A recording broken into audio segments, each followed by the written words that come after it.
ये अमीर और तरक्की याफ्ता कल्चर है।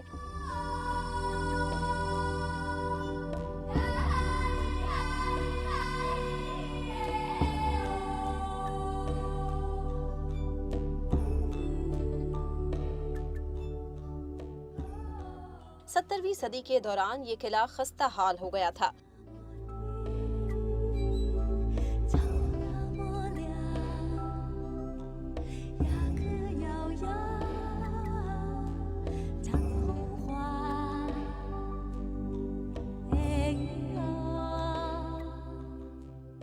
आज भी शानदार इमारत खड़ी हुई है।